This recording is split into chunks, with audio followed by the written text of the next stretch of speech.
Korrupsiyaga qarshi kurashish agentligi rahbariyati va mas'ul xodimlariga 2024-yil mobaynida xizmat safarlari, xalqaro va boshqa rasmiy tadbirlar munosabati bilan xalqaro va hamkor tashkilot tomonidan 32 million 43 ming so'mlik jami 41 ta sovg'a hadya qilingan. Ular orasida eng qimmati Rossiya Federatsiyasi Bosh prokuraturasi hamda Tojikiston davlat moliyaviy nazorati va korrupsiyaga qarshi kurashish agentligi tomonidan taqdim qilingan suvenirlardir.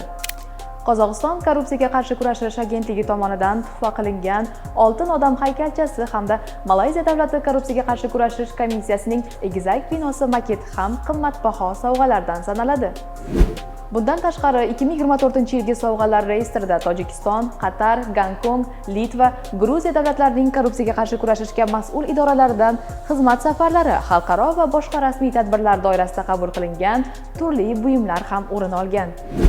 Mazkur sovg'alarning qiymati agentlikning sovg'alar reyestrini yuritishga mas'ul bo'lgan xo'jalik bo'linmasi tomonidan savdo do'konlari, internet hamda boshqa manbalar orqali o'rganib chiqildi va reyestrga ularning o'rtacha qiymati kiritildi. Ushbu sovg'alar agentlik balansiga kirim qilingan va ayni paytda uning muzeyidan joy olgan.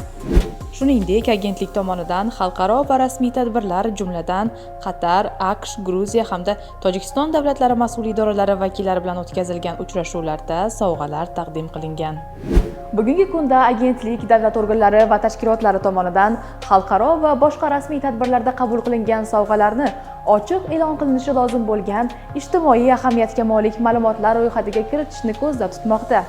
Shuningdek, manfaatlar to'qnashuvi to'g'risidagi qonun ijrosi doirasida e-antikor.uz elektron platformasida ham barcha davlat fuqarolik xizmatchilariga taqdim qilingan sovg'alarning elektron reyestrini yuritish hamda keng jamoatchilik uchun ochiqligini ta'minlash choralari ko'rilmoqda.